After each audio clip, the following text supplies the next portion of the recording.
Alright guys, this is Rod with Rock Jam Guitar. Today we're gonna be learning this super easy little riff here, but we're also gonna understanding using intervals where this riff is coming from. So we're gonna start with the 3rd fret of the low E, 2nd fret of the A, 5th fret of the A, 2nd fret of the D, 3rd fret of the D, and then we're gonna make our way back using the same notes. 2nd fret of the D, 5th fret of the A, 2nd fret of the A, 3rd fret of the low E.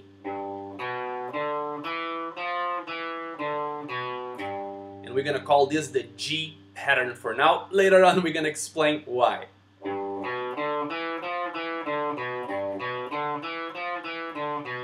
Okay, and you can repeat that G pattern 4 times. Then we're gonna use the same idea 1 string down. And we're gonna call this the C pattern, okay? And we're also gonna use the same idea a whole step up. And that one we're gonna call the D pattern. So one more time, super slow, the G pattern.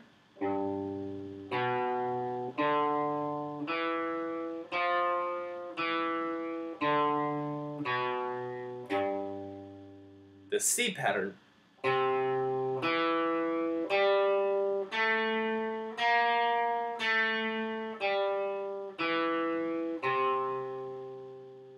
And then the D pattern.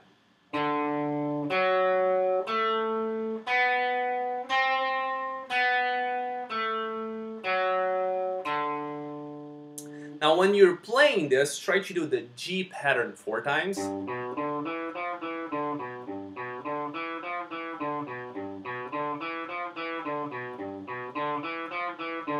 Then jump to the C pattern. Just 2 times. Back to the G pattern. 2 more times. D pattern. Just once. Back to the C pattern just once.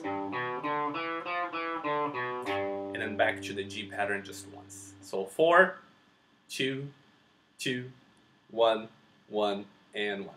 Okay? So this is a little fun exercise that you can play, but let's actually use this to understand where this pattern is coming from. So let's think about notes now. When I'm playing the first G pattern, I have the note G, B, and D, which is really nothing more than tonic, major 3rd, and perfect 5th, which is the formula for our major chords. Okay?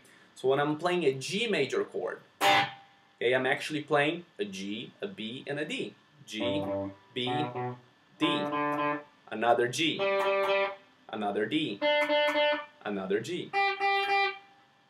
G, B, D. Does not matter what shape you're using. G, B, D. G, B, D. G, B, D. G, B, D. So all the G major chords that you play on the fretboard are formed by G, B, and D. Okay? Now when I'm thinking about the other notes, the 2nd fret of the D, that's an E note. The 3rd fret of the D, it's an F note. Okay? So I have E and F. If we translate that to intervals, that is a major 6 and a minor 7. So the interesting deal that you can do now with this exercise, you know that this is a G, B, and D.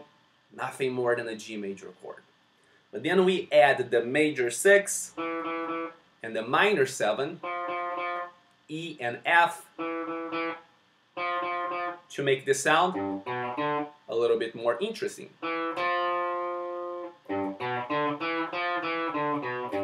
So get the other G major chords that you know. For example, if you play the G here, G, B, and D, try to find around this area an E note, which I have on the 5th fret of the B string, and an F note on the 6th fret, and maybe repeat the same pattern, or play with a different rhythm.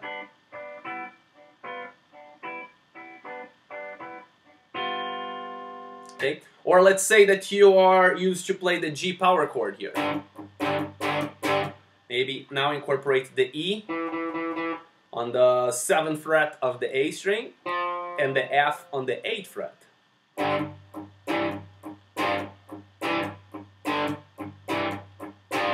It's a big stretch there, but with a little practice we can do it, right? So then we have the same idea, right? A G major chord or a G power chord, adding the major 6 and the minor 7. So that's a good way to make anything that you're doing sound a little bit more interesting, a little bit more bluesy, a little bit more rock and roll there, okay? And then the other patterns is the same idea. C major chord, C, E, G. A is the major 6, B flat is the minor 7. Get the same patterns that you know. For example, C, major chord, A, B flat. Thank you so much for watching. Please don't forget to subscribe down below, and I'll see you guys next time.